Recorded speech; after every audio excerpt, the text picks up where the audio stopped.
Mungkin ada pertanyaan dari Wawa inilah, wah dia bisa keliling dunia, dia punya aset properti di mana-mana. Kapan dia ketahuan melakukan kriminal? Wah ini wah. Oke Wak, sebentar dulu sebelum aku mulai videonya, aku mau kenalin kalian dulu ke satu aplikasi yang sangat-sangat aku rekomendasikan, yaitu YouDictionary. Di mana aplikasi YouDictionary ini dapat membantu kalian untuk menerjemahkan bahasa Indonesia ke bahasa Inggris ke bahasa Indonesia, bahasa Jepang, bahasa Cina, bahasa Korea, bahasa apapun itu. Dan gak kayak Google Translate seperti biasa Wak. Fitur-fitur yang ada di aplikasi YouDictionary ini sangat-sangat menarik dan sangat membantu karena pertama dia punya fitur yang namanya kamera translate. Tuh dari namanya udah sangat menarik kan, kamera translate. Oh berarti dia bisa langsung menerjemahkan dari kamera. Bisa, karena dengan menggunakan fitur kamera translate dari YouDictionary ini kalian langsung bisa menerjemahkan bahasa yang tidak kalian tahu hanya dengan mengarahkan kamera aja Wak. Nih ya caranya, setelah kalian download aplikasinya di Play Store, tuh kan ada icon kamera tuh dipilih, ya kan? Terus langsung kalian arahin ke nih, contohnya tuh udah jelas, langsung difoto aja cepat, ya kan? Terus nih disesuaikan nih besarnya pas dengan kalimat tersebut. Langsung terjemahkan, tuh dia scan dulu, tuh bentar kan langsung berhasil diterjemahin Wak. Dan selain itu nggak cuma satu kalimat aja, kata per kata bisa. Contoh lagi nih ya, arahin nih Wak, pas-pasin banget tuh less care others happier, tuh bisa cepet, jangan sedih kalian. Terus ada lagi fitur menarik lainnya Wak, jangan sedih kalian, namanya Magic Translate. Magic Translate, nah terjemahan ajaib, betul. Karena di fitur ini kita bisa menerjemahkan apapun yang kita baca di web, di chatting, dan lain-lainnya menggunakan bahasa yang tidak kita mengerti hanya dengan mengarahkan luv atau kaca pembesar yang ada di handphone kita Wak. Tinggal geser jempol. Caranya gimana nih? Caranya gampang banget. Kalian harus pergi ke pengaturan dulu. Tuh ada terjemahan bebas, diaktifin langsung. Izinkan terjemahan bebas. Langsung keluarkan Wak, tuh ada luv-luvnya. Misalnya teman kalian lagi ngechat pakai bahasa Inggris. Kalian tahu nih artinya apa, tapi bingung mau jawab pakai bahasa Inggris juga. Dia nanya jam berapa biasanya kau pergi kerja. Nah kita tinggal jawab pakai bahasa Indonesia. Aku biasanya berangkat kerja jam 9 pagi. Tuh jangan diantar dulu, diarahin langsung Wak ini luv-nya ke kata-kata kita tadi. Tuh langsung otomatis ditranslate-nya pakai bahasa Inggris Wak. Udah tinggal enter, sah. Tuh, gampang kan? Dan selain itu kaca pembesarnya juga bisa kita gunakan apabila kita lagi membaca website-website dari luar negeri. Atau gampang kita lihat lirik lagu lah Wak. Nih contoh, kita penasaran gitu ya apa arti lagu Lati? Bisa. Nih kalian cari lagu Lati, langsung aja tinggal diarahin.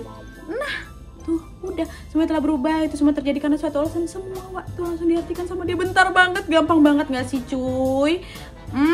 So, apalagi yang kalian tunggu Wak? Makanya aku sangat merekomendasikan aplikasi ini untuk kalian download dan harus semuanya sudah ada di handphone kalian masing-masing ya. Ini sangat membantu Wak, sangat-sangat membantu, nggak perlu repot-repot lagi kita ngetik-ngetik lagi. Tinggal diarahin kamera, tinggal arahin jari pakai kaca pembesar ajaib ini atau Magic Translate tadi. Caranya gampang banget, kalian langsung bisa download aplikasinya, linknya aku sertakan di description box di bawah. Dan jangan lupa bintang 5 Wak ya. Selamat mencoba. Hai, wassalamualaikum warahmatullahi wabarakatuh. Terima kasih sudah klik video ini. Oke Wak, ini memang setnya sedikit berbeda karena aku numpang lagi di kamar si Sasti karena di kosan aku mati lampu. Dan by the way juga mungkin ada sedikit perubahan dari cahaya pakai gimana karena aku balik lagi pakai kamera handphone. Lagi kangen-kangen aja, pengen nostalgia pakai kamera handphone lagi, tapi agak sedikit lebih kinclong gak sih Wak? Apa aku yang gak bisa setting kamera ini kayaknya ya? Dan anyway, di video kali ini aku akan menceritakan kisah dari seorang terdakwa yang bernama Jeffrey Epstein yang merupakan terdakwa dari kasus perdagangan anak di bawah umur. Dan dia ini juga merupakan seorang pengusaha kaya yang memiliki relasi dengan pejabat-pejabat Amerika, termasuk Presiden Amerika Serikat sekarang yaitu Donald Trump Wak. Dan biar kalian tahu, di tanggal 10 Agustus 2019 lalu, Jeffrey Epstein ini ditemukan meninggal setelah menggantungkan dirinya di jeruji besi di penjara Metropolitan Correctional Center Manhattan di Amerika Serikat. Dan dilaporkan oleh New York Times, Epstein ini ditemukan mengakhiri hidupnya sekitar jam 7.30 pagi di hari Sabtu itu Wak. Nah sebelumnya Jeffrey ini ditahan dikarenakan Jaksa Federal Manhattan menuduh pria yang berusia 66 tahun ini dengan dakwaan telah mengotaki praktek perdagangan seks kepada gadis-gadis di bawah umur yang sudah berlangsung selama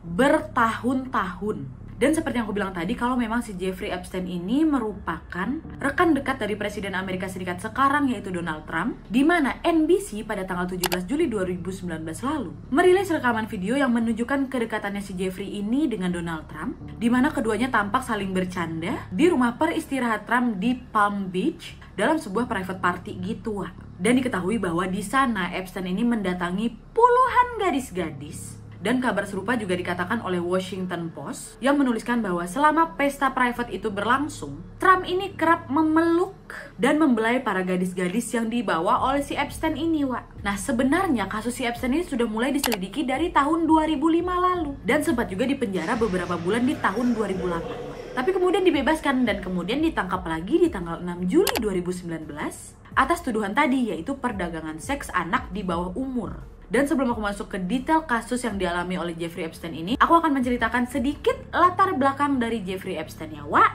Check it out!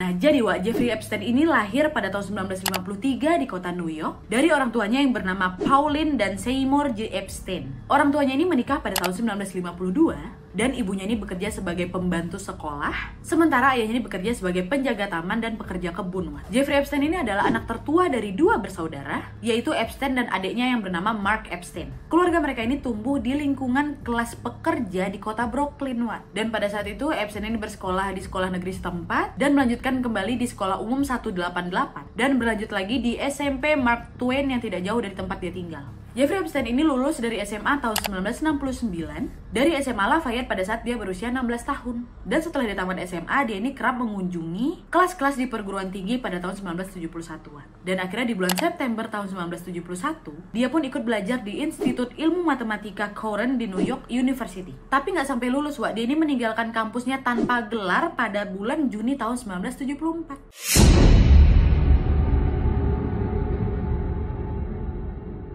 Nah, setelah dia cabut dari kuliahnya itu, dia ini memutuskan kerja pada bulan September tahun 1974 sebagai guru fisika dan matematika untuk anak-anak remaja di sekolah Dalton di Manhattan, Wak. Kok dia bisa jadi guru padahal dia nggak lulus, Nak? Kenapa dia ini bisa masuk, Wak? Karena kepala sekolah di tempat dia bekerja itu terkenal sering merekrut orang secara asal-asalan, Wak. Siapa yang diterima sama dia? Nah, 3 bulan setelah kepala sekolah yang merekrut si Epstein ini berhenti, Epstein pun ikut dikeluarkan dan mulai mengajar kembali di sekolah swasta eksklusif meskipun dia ini tidak memiliki ijazah kelulusan, Wak, ataupun sertifikat. Dan pada saat melaksanakan pekerjaannya di sekolah-sekolah ini, Epstein diduga suka menunjukkan perilaku-perilaku yang tidak pantas kepada siswa-siswa di sekolahnya itu, Wak. Dan pada saat itu dia ini sempat berkenalan dengan Alan Greenberg, seorang kepala eksekutif Bear Stearns, di mana Bear Stearns ini adalah perusahaan yang bergerak di bidang perbankan internasional, investasi saham, dan perusahaan pialang juga, Wak. Nah, Bear Stearns ini akan berpengaruh dengan kisah dia selanjutnya nih. Tahan dulu, Wak. Nah, kepala eksklusif Bear Stearns ini atau si Alan Greenberg itu, putra-putrinya sekolah di tempat si Epstein ini ngajar, Wak. Setelah berkenalan, si Epstein ini dengan segala kecerdikannya menjilat si Greenberg dalam pertemuan orang tua murid, Wak. Dimana pada saat itu si Epstein ini meyakinkan semua orang tua murid bahwa dia ini cocok dengan Alan Greenberg. Cari muka gitu, Wak. Dan kemudian di bulan Juni tahun 1976, Epstein ini akhirnya dipecat dari sekolahnya karena kinerja buruknya. Kinerja buruknya itu apa, Wak? Karena dia ini suka, ya gitulah, suka gatal gitu loh, Wak, ke siswa-siswanya. Dan setelah dipecat inilah dia akhirnya betul-betul bekerja dengan Alan Greenberg di Bear Stearns tadi, Wak. Nah, selama si Epstein ini bergabung di Bear Stearns tadi, tepatnya di tahun 1976, dia ini menjabat sebagai asisten junior untuk seorang pemegang saham di sana, Wak. Dan ternyata karirnya di Bear Stearns ini naik pesat nih. Dan akhirnya dia ini ditugaskan untuk melayani orang-orang dengan kekayaan-kekayaan besar nih. Kepala eksekutif tempat dia bekerja ini, si Alan Greenberg tadi, selalu memuji keterampilannya si Epstein dalam kemampuannya yang paham dalam bermain saham. Lalu pada tahun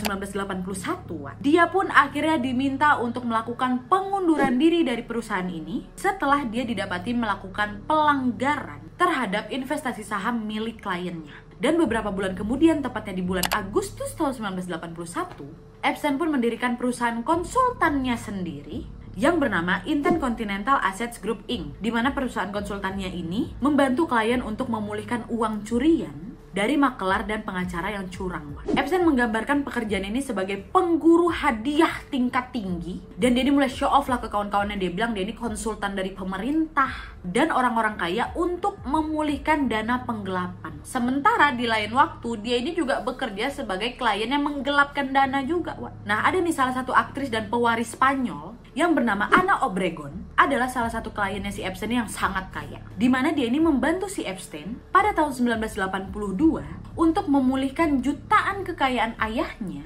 dalam investasi yang hilang dikarenakan penipuan, Wak. Ada juga sebenarnya prestasi dia, Wak. Dan Epstein ini juga menyatakan kepada beberapa orang pada saat itu bahwa dia ini adalah agen intelijen. Dan selama tahun 1980-an itu, Wak, Epstein ini memiliki paspor Austria yang memiliki foto dengan nama palsu. Dan ada juga paspor yang menunjukkan kalau dia bertempat tinggal di Arab Saudi. Nah, dengan kemampuannya ini, Jeffrey pun banyak memiliki jejaringan sosial dengan orang-orang elit yang terdiri dari aktris terkenal, politikus Amerika, pengusaha kaya raya, dan mantan hakim yang tersebar di banyak negara di dunia. Nah, liciknya si Epstein ini, dia ini selalu memasang kamera tersembunyi di banyak tempat di propertinya, di mana hal ini diduga dilakukan oleh si Epstein untuk merekam aktivitas-aktivitas seksual dengan gadis-gadis di bawah umur yang disediakan langsung dari dia dengan orang-orang terkemuka tadi untuk tujuan kriminal, yaitu apa? Pemerasan, Wak. Di mana hal ini dilakukan oleh si Epstein untuk memeras klien-klien pentingnya, Wak. Jadi busuk kan, artinya memang sengaja dipasangnya banyak CCTV di propertinya itu. Abis itu dia ngundang klien-klien penting dia. Didatanginilah itu gadis-gadis muda untuk menghibur klien-kliennya ini. Udah terekam, udah dapat. Nanti video ini nih yang dijadikannya alat untuk memeras klien-kliennya ini, Wah. Dan memang terbukti pada saat polisi menggerebek kediamannya si Epstein ini pada tahun 2006. Polisi pun menemukan ada 2 kamera tersembunyi yang sudah diset oleh si Epstein ini di dalam rumahnya di Palm Beach tadi. Dan dilaporkan juga bahwa rumah Epstein yang ada di New York pun terhubung luas dengan sistem pengawasan video.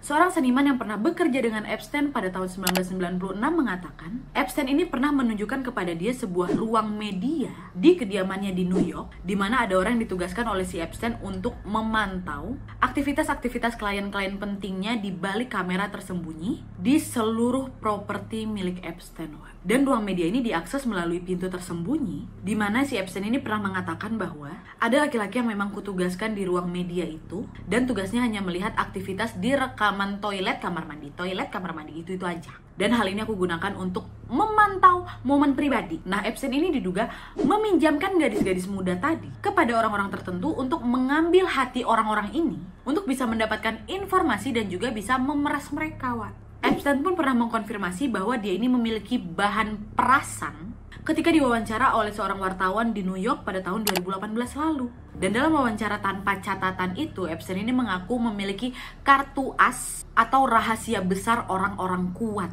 termasuk informasi tentang kecenderungan seksual mereka dan penggunaan narkoboy untuk rekreasi.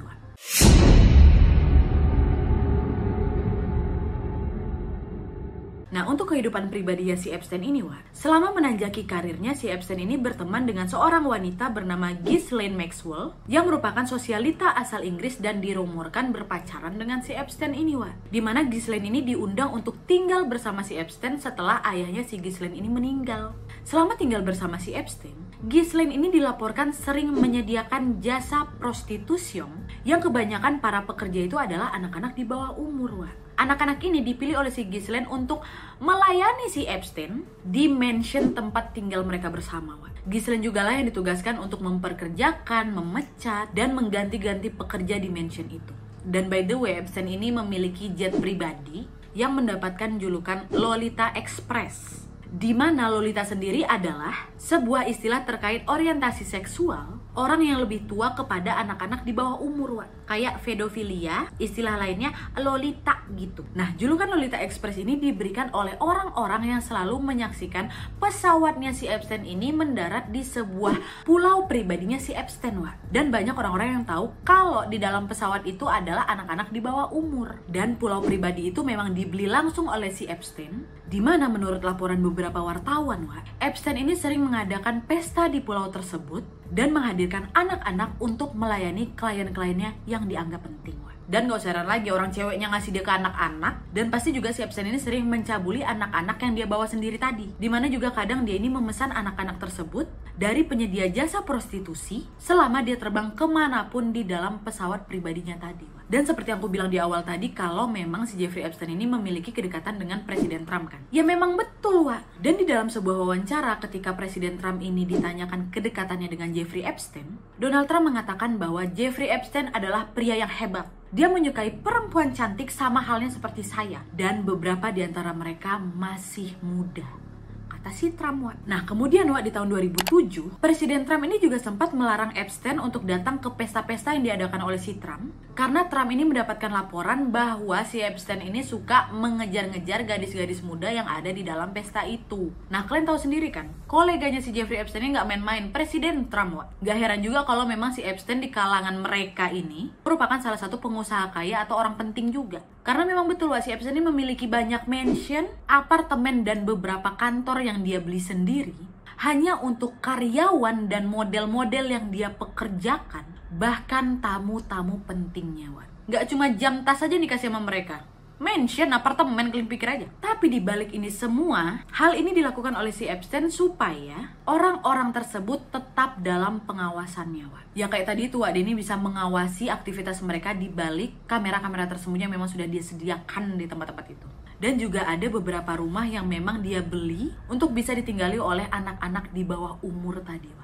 Kemampuannya dalam menjalin hubungan sosial dengan beberapa orang-orang penting ini didapatnya tidak hanya memeras orang-orang ini dengan rekaman yang dia miliki, tapi Epstein juga sering mendonasikan uangnya kepada partai politik di Amerika sebagai bentuk dukungan atau supportnya. Dan katanya salah satu universitas ternama yaitu Harvard University pun sering mendapatkan bantuan dana dari si Epstein, Wak. Dan kalau kita kembali lagi pada jurusan kuliahnya dia dulu, Epstein ini pada dasarnya memang memiliki ketertarikan dalam ilmu sains dan teknologi, Wak. Dia ini sangat ambisius terhadap beberapa penelitian yang bertujuan untuk bisa mengubah kehidupan manusia dengan menggunakan pengubahan genetik dan teknologi. Dan yang menggelikan nih, Wak, ya, karena ketertarikannya dalam ilmu sains dan teknologi ini, dia ini nggak cuma menyumbangkan uang aja, tapi turut menyumbangkan spermanya sendiri untuk diteliti, Wak. Bahkan ada laporan yang mengatakan kalau si Epstein ini berniat untuk memasukkan spermanya ke seluruh manusia yang ada di muka bumi. Dan diketahui juga katanya Epstein ini pernah berniat apabila dia meninggal nanti,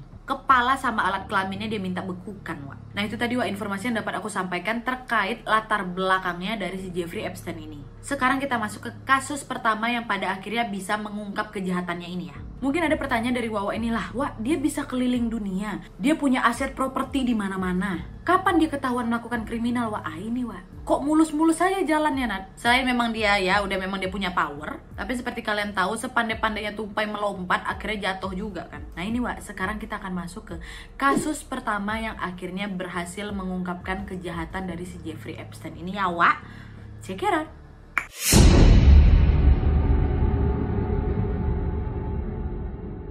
Nah, jadi, Wak, di bulan Maret tahun 2005, seorang wanita menghubungi Departemen Kepolisian di Palm Beach, Florida. Dan wanita ini mengaku bahwa anaknya yang berusia 14 tahun telah dibawa ke rumah Jeffrey Epstein oleh gadis yang lebih tua dari usia anaknya. Dan di sana anaknya ini menerima $300 untuk bisa membuka pakaian dan memijat si Epstein, Wak. Dia diduga ditelanjangi, tapi syukurnya pada saat itu anak ini sempat kabur dari acara yang lagi diselenggarakan oleh si Epstein ini hanya dengan menggunakan pakaian dalam saja. Dan setelah mendapatkan laporan dari wanita ini, tim kepolisian dari Palm Beach pun langsung memulai penyelidikan terhadap Jeffrey Epstein, Wak, termasuk penggeledahan rumahnya. Selama penyelidikan, FBI pun turut terlibat dan selanjutnya mereka menduga bahwa si Epstein ini telah membayar beberapa gadis untuk melakukan tindakan seksual kepadanya, Wak. Bukti-bukti yang berhasil didapat oleh tim kepolisian dan FBI ini berdasarkan hasil wawancara dari 5 korban dan 17 saksi yang sudah disumpah, Wak. Di mana bukti-bukti tersebut terdiri dari transkrip nilai sekolah mereka. Dan ada juga beberapa barang-barang yang ditemukan di tong sampah rumah si Epstein yang terdiri dari beberapa barang-barang anak muda seperti ikat rambut, baju, dompet, tas, dan lain-lain, Wak. Dan polisi pun berhasil menemukan ada kamera tersembunyi dan ada sejumlah besar foto-foto gadis-gadis yang ditempelkan di tembok rumah si Epstein. Dan beberapa gadis-gadis yang ada di dalam foto tersebut pun sudah diwawancara oleh polisi dan mereka mengaku mendapatkan pelecehan seksual dari si Epstein setelah anak-anak ini meminta kepada tim kepolisian untuk merahasiakan identitas mereka. Nah, asistennya si Epstein dilaporkan sudah melepas drive komputer dan beberapa peralatan elektronik lainnya yang ada di rumah besarnya si Epstein ini. Dan peralatan elektronik lainnya dari rumah besar milik seorang pemodal kegiatan-kegiatan Epstein dari Florida sebelum tim kepolisian menggeledah rumah tersebut sebagai bahan dari penyelidikan mereka, Wak. Jadi ternyata jaringan memata-matai klien ini nggak cuma terhubung di rumah si Epstein aja, Wak. Tapi ada juga beberapa oknum-oknum yang diduga menjadi pemodal dari bisnisnya si Epstein Epstein ini yang turut menyembunyikan bukti-bukti yang ingin dicari oleh tim kepolisian. Dan dalam dokumen pengadilan mengatakan bahwa pada saat melakukan penggeledahan di kediaman Nancy Epstein ini, mereka menemukan ada bukti pembelian buku-buku dari situs Amazon. Tahu kalian Amazon kan? Shopee-nya Amerika. Di mana kebanyakan buku-buku yang dibeli oleh mereka ini bertema tentang perbudakan seksual. Salah satu contoh judul buku itu adalah Buku Kerja untuk Budak Erotis dan Pemiliknya. Dan polisi juga mendapatkan kesaksian lain dari seorang mantan pekerja rumahnya si Epstein ini, di mana dia mengatakan bahwa si Epstein setidaknya minimal 3 kali dalam sehari mendapatkan pijitan dari anak-anak di bawah umur. Seorang jurnalis mengidentifikasi ada sekitar 80 korban dan hanya 60 korban saja yang berhasil ditemukan. Dan dalam laporannya, seluruh korban yang diwawancara ini setiap kali ditanyakan selalu menjawab dengan jawaban yang sama. Rincian dari penyelidikan ini termasuk ada tuduhan bahwa ada anak kembar 3 yang berusia 12 tahun diterbangkan langsung dari Prancis untuk menghadiri pestanya si Jeffrey Epstein ini, dan diterbangkan kembali balik kampung ke Prancis setelah mereka dilecehkan oleh para tamu yang hadir di acara si Epstein itu. Dan diduga banyak gadis-gadis yang direkrut oleh si Epstein ini berasal dari Brazil dan negara-negara Amerika Selatan. Ada juga dari negara-negara bekas Soviet, Eropa, bahkan ya gadis-gadis muda dari agensi permodelan dari negara-negara lain juga turut memperjualbelikan gadis-gadis yang mereka punya ke Jeffrey Epstein. Dan akhirnya pada bulan Mei tahun 2006, kepolisian Palm Beach pun langsung mengajukan kemungkinan penyebab pernyataan tertulis yang menyatakan bahwa Jeffrey Epstein ini harus didakwa dengan 4 tuduhan seks yang melanggar hukum dengan anak-anak di bawah umur dan 1 tuduhan pelecehan seksual.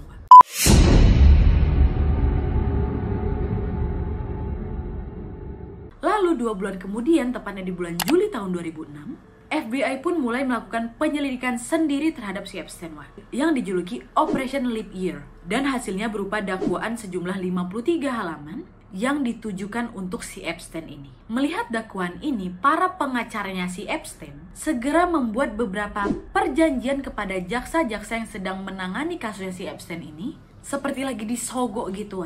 Dan akhirnya mereka pun sepakat bahwa Jeffrey Epstein ini akan diberikan kekebalan dari semua tuduhan kriminal yang sudah dia lakukan. Nah, akibat perjanjian ini FBI pun gak dapat melanjutkan penyelidikan kan, dimana mereka tidak bisa mengetahui pasti jumlah korban dan beberapa nama-nama orang dengan kedudukan tinggi yang ikut terlibat dalam kejahatannya si Epstein ini. Jaksa udah disogok. Nah, katanya jaksa-jaksa ini menerima perjanjian dari si Epstein tadi karena dia ini dikasih tahu kalau si Epstein milik intelijen, dimana banyak yang percaya bahwa sepertinya jaksa-jaksa ini juga turut serta menjadi tamu-tamu penting yang sering datang ke private partinya si Jeffrey, dan turut juga merasakan servisan dari anak-anak dijual sama si Epstein tadi.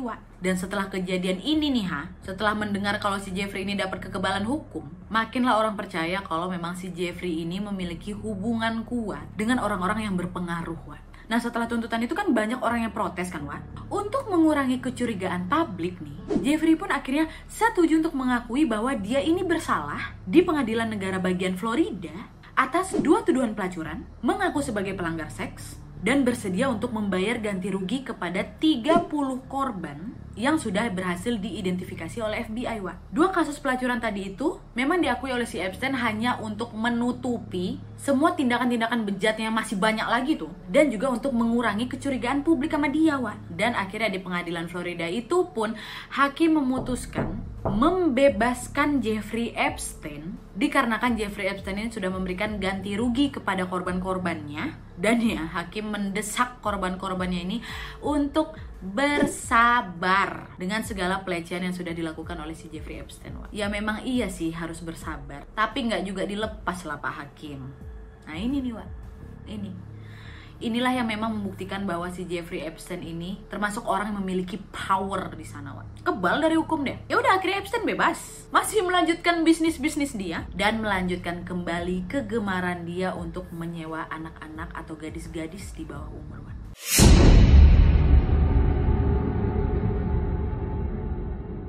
Dan akhirnya perjalanan dari si pedofil ini pun berakhir pada tanggal 6 Juli 2019, di mana Epstein ini ditangkap di Bandara Teterboro di New Jersey dengan tuduhan perdagangan seks.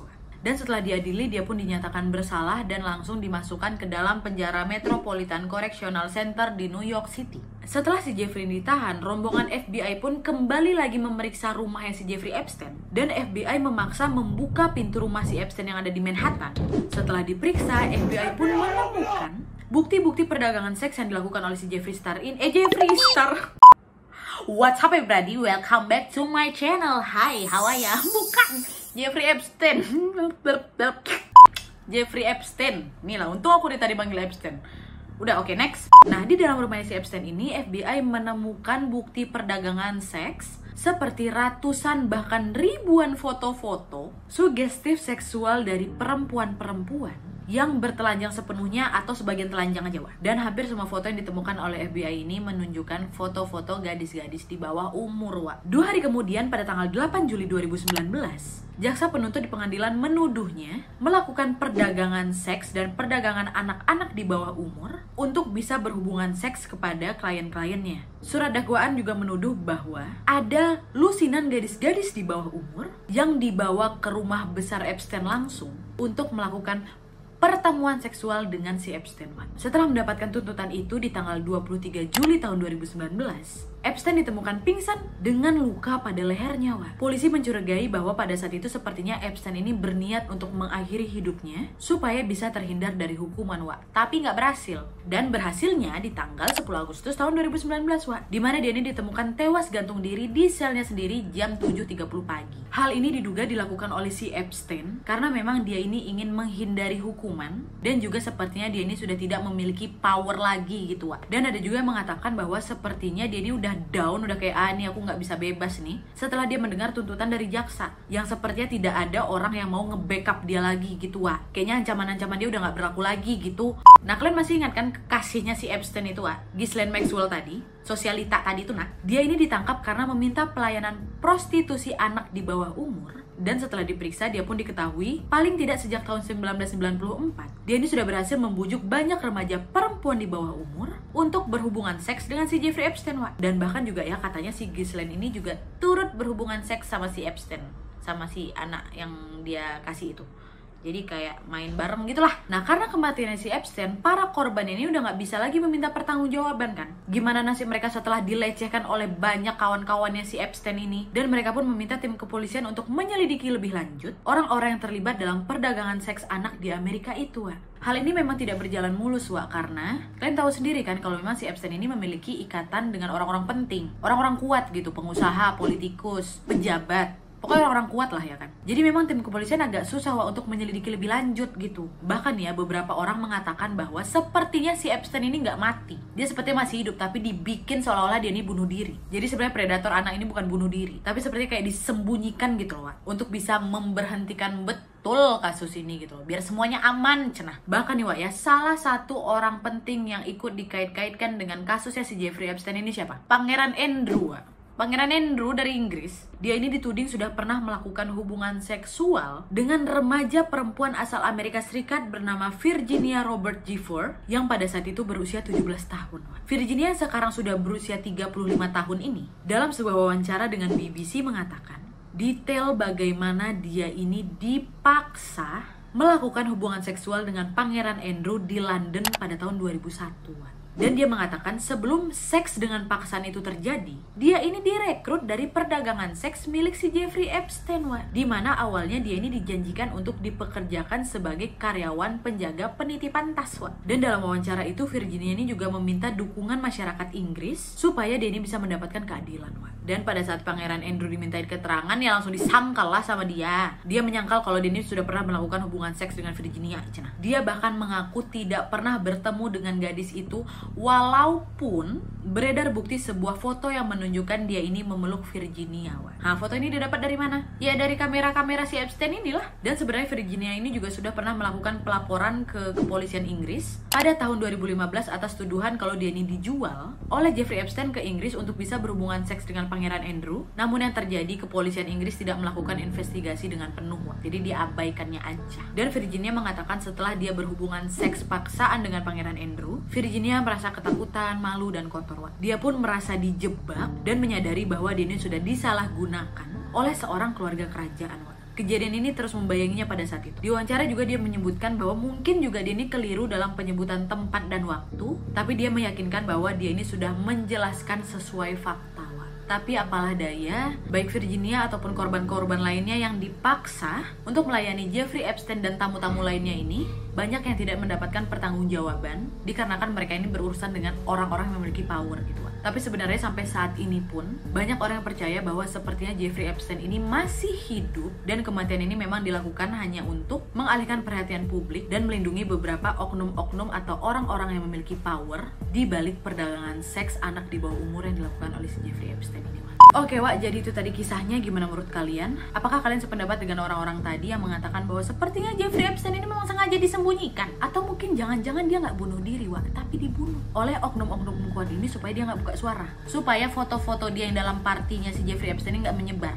Kalian lebih kemana nih? Bisa komen di bawah ya. Dan melalui video ini juga aku berharap semoga Wawa di sini jangan gampang percaya dengan iming-iming pekerjaan gaji gede ya Wak ya. Karena biasanya pancingan dari human trafficking tuh kayak gitu. Ayo oi terbang ke sini, ayo oi pergi ke sini. Aku bakal pekerjaan kalian sebagai admin, sebagai marketing, sebagai data analis atau apa itulah. Nanti gajinya gede, ikut ya. Hati-hati Wak, modus-modusnya kayak gitu memang. Kalian harus perhatikan lagi oknum-oknum yang memang ingin merekrut kalian sebagai pekerja mereka ya. Stay safe Wak. Oke Wak, jadi sekian dulu videonya. Terima kasih yang sudah menonton. Kalau kalian suka video ini, klik like-nya. Jangan lupa komen di bawah untuk ide dan saran-saran untuk video selanjutnya.